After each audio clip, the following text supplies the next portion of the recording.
Despierta. ¿Sabes qué día es hoy? Vas a transformar al mundo haciendo lo que amas. Vas a cambiar las reglas del juego. Vas a mover a otros.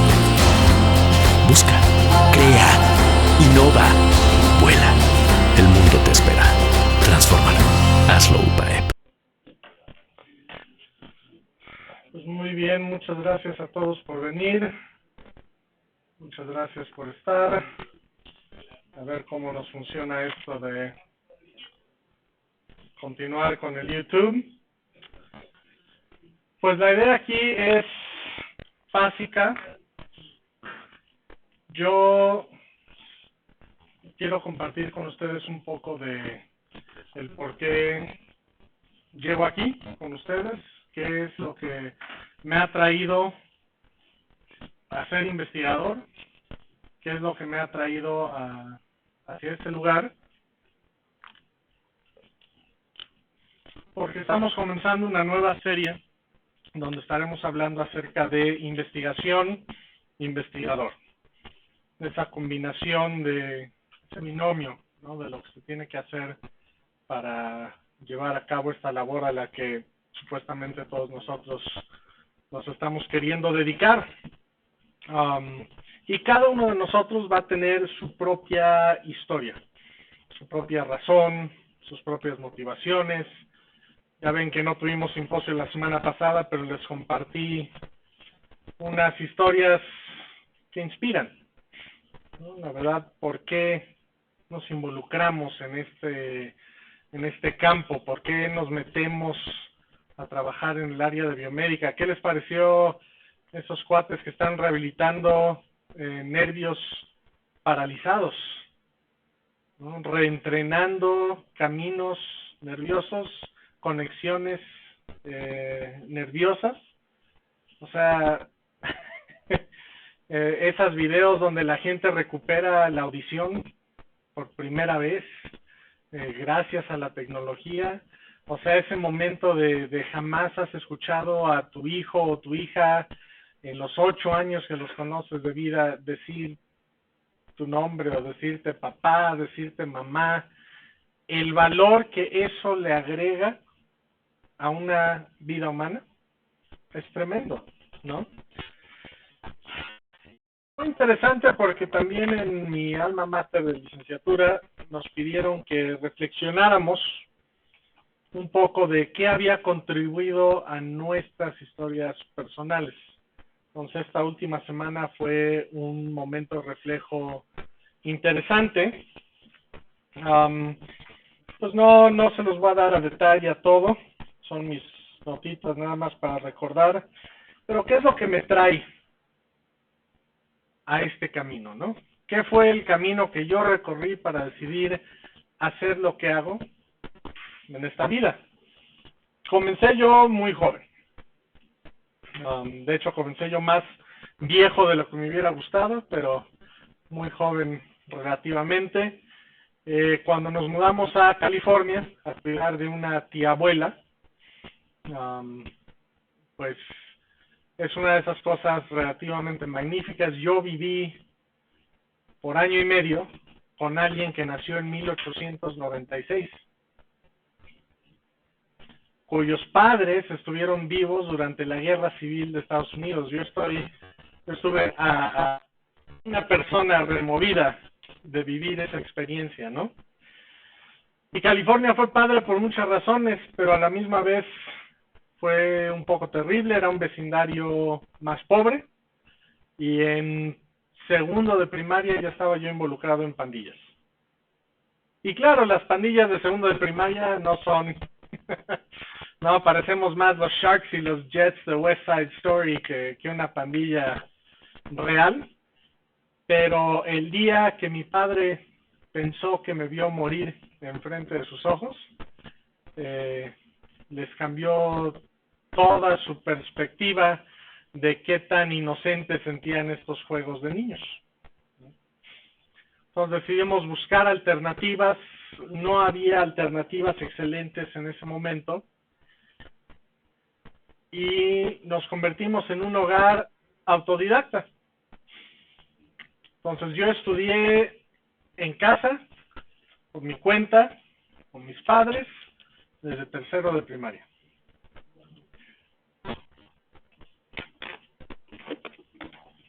Y el primer año y medio les pareció fantástico a los padres haber escogido un sistema reconocido en el mundo, pero excesivamente simplista. O sea, lee unas páginas, contesta unas preguntas, fin de cuentas. Y pues yo me ponía a leer más páginas y contestar más preguntas, y al final del primer año había acabado 2 años escolares, y mis padres muy bien, hijo, qué bueno. Arrancamos la mitad del segundo año y ya va el otro año escolar. Me acerco a mamá, a los 12 voy a estar en la universidad. Frenos, fin de gusto, fin de todo. No volvieron a comprar más libros de ese sistema sencillo y no me volvieron a permitir avanzar más que un año escolar por año, ¿no? Entonces me fui a la universidad a los 16. Y honestamente era muy joven, muy falto de experiencia, pero muy abierto a muchas más experiencias de las que yo hubiera considerado quizás siendo un poco mayor, ¿no? En la universidad aprendí el valor real de la mentoría. Y es un ecosistema que he visto replicado en muy pocos otros lugares. Aún dentro de la misma universidad, no todos estos ecosistemas funcionan, pero tuve la suerte, la bendición, la dicha de entrar en un ecosistema donde el mismo dormitorio es un espacio de mentoría, donde los mayores se hacían cargo de enseñar, de cuidar, de ayudar a los menores a entender y navegar este sistema, y a entender y aprender que pueden encajar en una historia mayor. Si no se han dado cuenta, me gusta hablar, me gusta platicar, y parte de eso es que dentro de ese ecosistema tenemos una tradición de historia oral. Y tengo la suerte, la dicha, el gusto de ser el tercer historiador que ha tenido la universidad en ese dormitorio desde los años 60, ¿no? Entonces te sientes vinculado a una historia, ¿no? Tú puedes hablar con la persona que estuvo con o que supo directamente de lo que sucedió desde hace 50 años, ¿no? Tienes una identidad, un gusto, un deseo, y te sientes parte de algo importante y más grande que tú. No le gustaba la universidad necesariamente. Por diferencias filosóficas y demás, la universidad quería que uno se sintiera como parte de la universidad, no como parte de un grupito más pequeño, como un dormitorio, ¿no? Pero nunca entendieron que hacía falta ese núcleo de pertenecer. Si vas a pertenecer a una universidad de 2,000 o 3,000 alumnos, te pierdes. Pero si perteneces a un grupo de mentoría de 40 jóvenes amigos, cuates, de los cuales vas a acompañarte de ellos por años, tienes otro sentido de pertenencia, ¿no? Un lugar donde cultura e identidad se volvió algo muy parte de nosotros, ¿no? Y me ha dado gusto convertirme yo en los viejos que yo conocí cuando llegué, ¿no? Este año o el año pasado me di cuenta que el cuate que a mí me parecía tan anciano y que había estado ahí desde antes de que se inventara el teléfono, el pozole y todo lo demás, y yo ya llevo más años desde que egresé, a diferencia del cuate que yo conocí, ¿no? Entonces eso se volvió una parte muy fuerte de cómo yo iba a aprovechar mi academia, cómo yo iba a aprovechar mi tiempo ahí. Académicamente jamás en la vida he tenido que trabajar tan duro como en esa universidad, y es algo que apreciaré el resto de mis días. Un lugar donde el sudor y lágrimas era parte del quehacer de todos los días. Pero aprendes a trabajar duro y jugar duro, ¿no? Hacer el esfuerzo y luego vivir la recompensa. Tanto así que en toda mi experiencia de posgrado hubo una sola clase que la sentí más difícil que las clases que tomé en licenciatura, ¿no? En realidad fue una experiencia interesante. Les he compartido a varios de ustedes que ahí aprendí una lección muy importante. Había un profesor, el mundo tiene una relación amor-odio con él a través de los años, pero él tenía en el pizarrón, en el salón y luego en el laboratorio una frase que la gente no entendía. Y tu madurez como alumno se basaba en entender que esa frase tenía una palabra que le faltaba.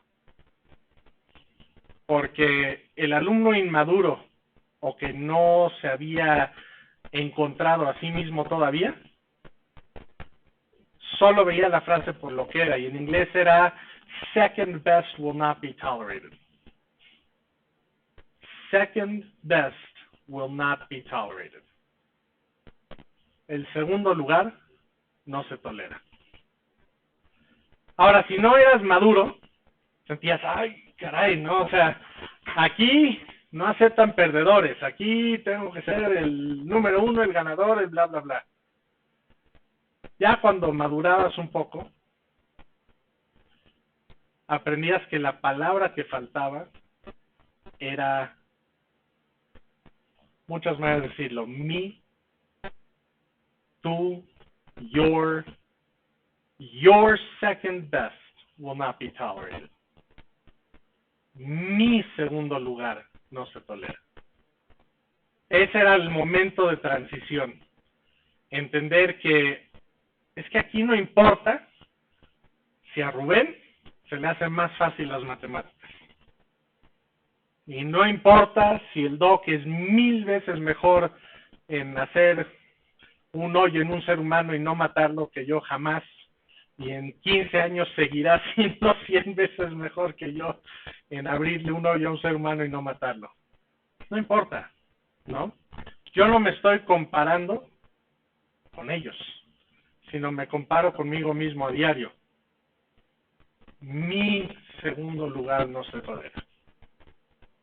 Y aprendimos a enfocarnos de esa manera. Da todo lo que tú puedas dar de la manera más honesta que puedas darle el esfuerzo y con eso quedas satisfecho. ¿Vas a ser el mejor en el mundo? No siempre, a veces, a veces, pero no siempre. Pero saben que la diferencia entre la mediocridad y el éxito no es tan grande.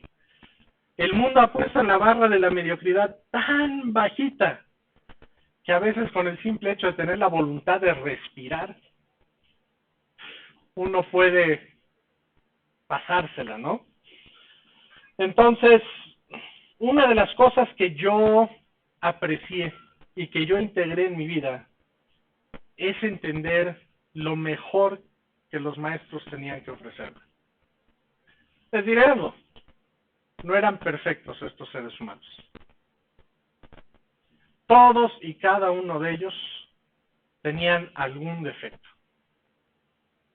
Algunos defectos más grandes que otros. Algunos defectos que llevaron a que ya no laboraran en la universidad en algún momento en la carrera y en el futuro. Sin embargo, tuvieron mucho que ofrecerme a mí. Y yo pude integrar esas ideas en quién soy, ¿no? En cómo me llevo, en cómo me desenvuelvo. De los importantes destacan el doctor Dale Covington. Dale Covington era el capellán universitario. Y a través de él yo aprendí cómo ser alguien con compasión, alguien con una dedicación a la mentoría, alguien que sabía dar acompañamiento en momentos duros o difíciles, alguien que sabía aprender a escuchar, alguien que sabía animar, apoyar. Y en realidad darte cuenta que no eres tú en esos momentos. Hay muchas veces que el simple hecho de estar presentes en las vidas y tragedias de las personas es lo máximo que vas a poder hacer. No se los vas a arreglar, no vas a quitarles el momento, no vas a quitarles la tragedia, pero puedes acompañarlos. El doctor Martin Batts me enseñó la importancia de la comunicación.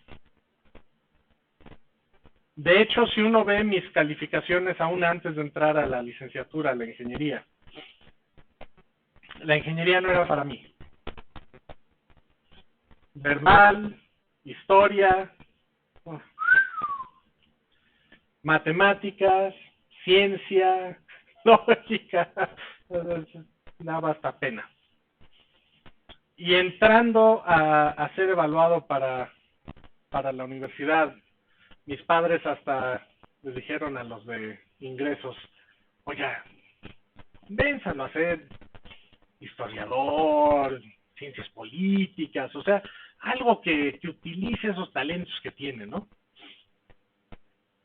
Y le respondió la persona de admisiones, se le va a hacer difícil la ingeniería, pero no imposible. ¿Y sabe qué? Necesitamos más ingenieros que se puedan comunicar que politólogos que sepan un poco de lógica y de matemáticas, ¿no?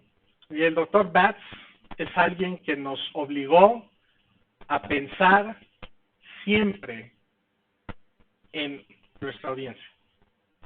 ¿A quién le estoy tratando de comunicar un mensaje? Y eso vale oro. O sea, no importa la disciplina, puede ser el más premio Nobel. Si no sabes comunicar y expresar esas ideas que traes por acá, no le sirven de nada a la humanidad. Me gusta, sé que es anecdótico, no les tengo la cita, no es un momento científico, pero está la anécdota que Albert Einstein tenía esa idea de la comunicación. Si no se lo puedes explicar a un niño de primaria, no sabes el tema con suficiente profundidad. La comunicación es clave al entendimiento. Aprendí del señor, y ojo, quería siempre ser el señor Bainey, porque estaba orgulloso de no ser el doctor Bainey, de la importancia del trabajo en el laboratorio y manufactura y de la humildad. Este es un señor que se tomaba el tiempo para enseñarle humildad a los ingenieros. Esta es una persona que había pasado una carrera entera conociendo a ingenieros de toda índole y de toda institución y entendía que había una cosa que nos unifica a todos. Si alguien no nos enseña la humildad,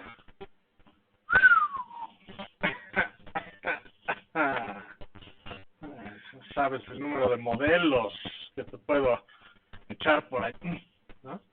No sabes las maneras en las que yo puedo resolver No.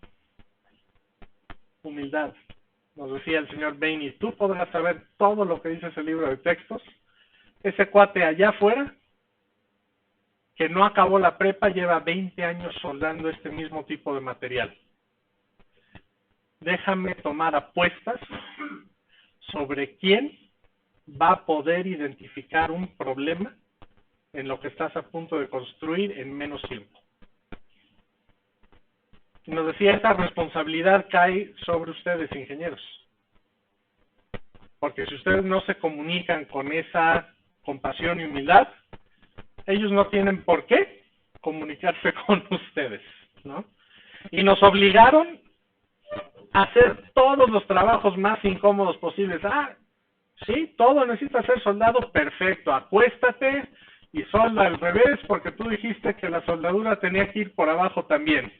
Están cayendo las chispas, ya se te metió un metalcito por la espalda. Sí, pero así dicen las especificaciones que ustedes escribieron en clase.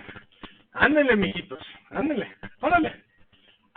Que pusiste una tolerancia de 1/10,000 de pulgada para el torno. Perfecto. ahora te voy a calificar la tarea de hoy con que llegues a esa tolerancia. Y si no llegas, pues no pasas la tarea. Tienes una semana para aprender a llegar a ese nivel, ¿no? Y la importancia de la seguridad en lo que hacemos día con día. El doctor Kilhorn me enseñó a tener un respeto por las buenas prácticas de laboratorio. El doctor Jarsfer me enseñó a apreciar lo que hacen en campos distintos al mío. En ese momento yo no sabía que yo iba a ser ingeniero biomédico. Yo solo sabía que la clase de biología era una alternativa que nos ofrecían para no tener que tomar química avanzada. Y a ver, introducción a biología, química avanzada. ¿Qué haré en mi semestre más complicado? Entonces no fue intencional estudiar bajo el doctor Jarsfer, pero aprendí mucho más de lo que me esperaba.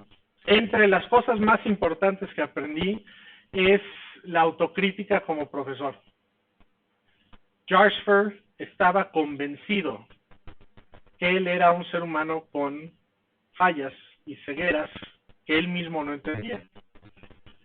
Y entonces él decía, yo jamás voy a escribir un examen perfecto, ni les voy a asignar una tarea perfecta, porque yo mismo quizá no entiendo el buen vínculo entre lo que les enseñé y lo que les estoy preguntando. Entonces él modificaba la estructura de sus exámenes para asegurarse de ser más equitativo dentro de su imperfección, y es algo que continúo teniendo conmigo hasta este día.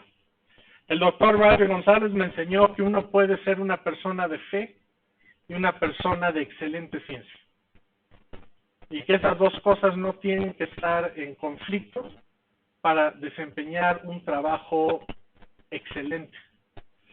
Me enseñó el amor a la ingeniería biomédica, que es una deuda de gratitud que voy a tener hasta hoy en día. El doctor Roy Hink me enseñó lo que es ser un experimentalista, una persona que se dedica adecuadamente al trabajo de diseñar experimentos buenos y útiles y prácticos. La universidad tiene una persona que todos llamábamos abuelita, Jerry Forbes. Era la secretaria del vicerrector académico. Y Jerry Forbes lleva en la universidad desde los mediados de los años 80 y no se ha jubilado. Y se acuerda de un número impresionante de los alumnos que han pasado por sus puertas.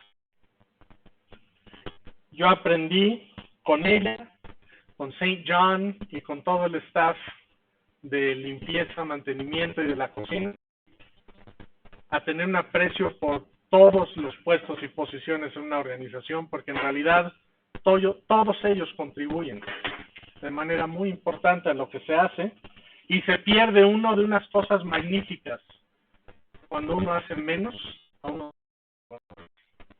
Todos somos parte de hacer funcionar esto que es lo que estemos haciendo, ¿no? El doctor Glenn Summerall me enseñó cómo ser un administrador con compasión y con capacidad. El valorar a los alumnos que tengo y tratar de ser un líder fuerte y eficaz. Y al igual que el doctor Zip Cedric, a tener pasión por lo que hacemos, a tener humildad en lo que hacemos y en realidad creer en el valor de lo que estamos entregándole al posgrado. En cuanto a mi licenciatura, yo estoy seguro que estoy siendo completamente injusto en dejar afuera a tantas personas y tantas lecciones por tantos años que me dieron, pero esto les da una idea de las rebanaditas, de las cosas que se van juntando en transformar una persona hacia un investigador. En el trabajo después de la licenciatura aprendí a enfocarme en hacer lo que está bien, en defender el trabajo bien hecho, en estar seguro del trabajo que yo hago, en el no temer hacer un trabajo de primera calidad y creer en mí mismo que ese trabajo podía ser a nivel calidad mundial. En el posgrado aprendí a ser un líder académico. En realidad allí el doctor Jones me dio una apertura tan grande, me enseñó a valorar lo que los otros hacen, afuera de mi propio laboratorio, afuera de mis propias tareas, a valorar esas herramientas que otras áreas estaban usando. Aprendí cómo permitir que la gente encontrara su manera de llegar al éxito sin exigirles que a mí, sin embargo impulsarlos hacia la misma. Y aprendí que uno puede ser exitoso, trabajar y moverse y no morirse del estrés. Es una lección que yo todavía tengo que batallar con ella todos los días. Como les gusta decir a gente aquí, no somos de tiempo completo, sino de tiempo repleto, ¿no? Y es verdad, ¿no? Del doctor Spalding aprendí a ser mejor en la autocrítica y a valorar de una manera tremenda la seguridad. Nuestros ojos, nuestras manos, nuestros sentidos son valiosos y un descuido, una flojera en el laboratorio no vale la pena la pérdida de estas cosas. Los 30 segundos extras que me voy a tardar en cuidarme, no vale la pena el futuro con cáncer, con una llaga, o sea, simplemente no vale la pena. Con la doctora Feng y el doctor Cronk se reforzó esa lección de la licenciatura que la humildad no tiene que estar peleada con la excelencia. El ser excelente no es ser el más arrogante en un cuarto. Y esa es una lección difícil de internalizar. La excelencia le encanta llevarnos a la arrogancia. Es una de sus cosas favoritas para hacer. Del doctor Gold aprendí que no tienes que adorar el tema, pero puedes aprender a ser excelente en el mismo. Yo sigo sin adorar las matemáticas. No son la cosa que mueve mi corazón. No me levanto en las mañanas pensando en la siguiente transformada de Fourier que voy a poder hacer al rato en la tarde. Y conozco a gente que sí. Ahora, el hecho de que no son mi pasión no quiere decir que no aprendí a usarlas de una manera excelente y buena, ¿no? Pero logré aprender eso con ellos. Y en general aprendí que la perseverancia es lo que más importa. Es una espada de dos filos. Cuando ustedes conozcan a alguien con doctorado, entiendan una sola cosa de esa persona principal. Esa es una persona con perseverancia. Y ahí párenle, porque ya después las demás cosas que pueden conjeturar sobre esa persona ya son conjetura. Ha de ser súper inteligente. O sea, es posible, cabe dentro de las posibilidades, pero no necesariamente. El número de personas no brillantes con doctorado es tremenda, pero perseverando. No dejemos que esas cosas se confundan. De ahí viene esa necesidad de tener un poco más de esa humildad. Y de todas estas experiencias, lo que más me importó aprender es que no importa ser, como les dije antes, el mejor de todos. Importa ser el mejor yo. ¿Eh? Yo estoy casi seguro que estaba hasta el fondo de mi clase de egresados de la licenciatura. Y cuando yo cuento la historia, yo era el segundo más bruto. Uno peor que yo. Sin embargo, pocos de nosotros conseguimos doctorados. De esos pocos, pocos son investigadores. Y de esos pocos, sino uno solo, tenemos un puesto de liderazgo académico, etcétera. O sea, y no soy el mejor de entre ellos. Pero aprendí a enfocarme en dar lo mejor que yo puedo dar.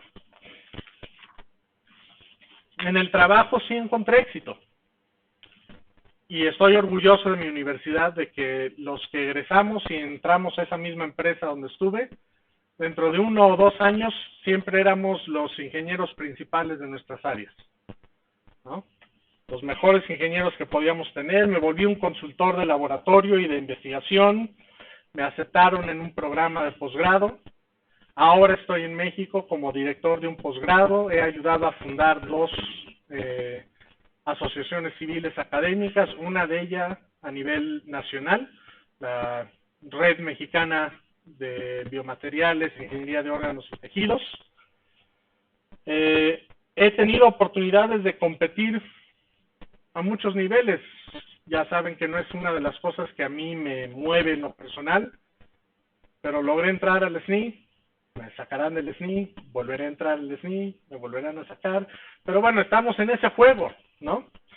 Y sin embargo, en el estado de Puebla hay 165 SNIs en ingeniería. ¿Eh? No tengo que ser el mejor. Y probablemente no lo soy.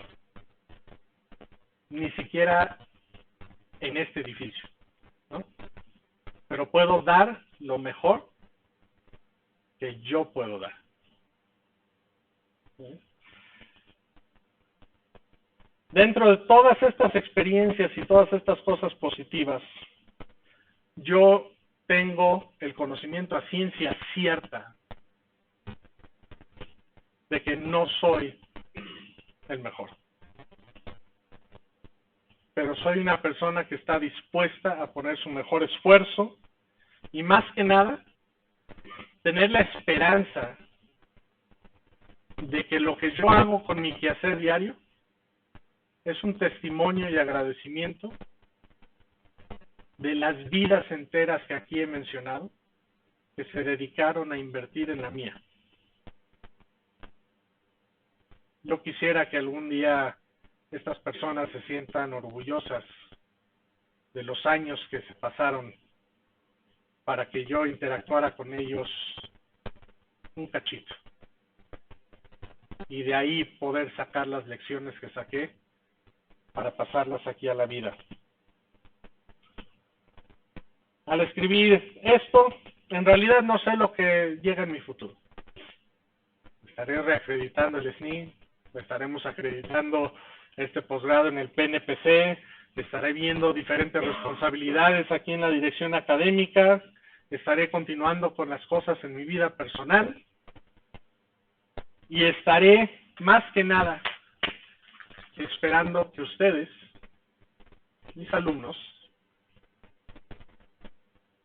brillen tanto que me dejen en el polvo del olvido.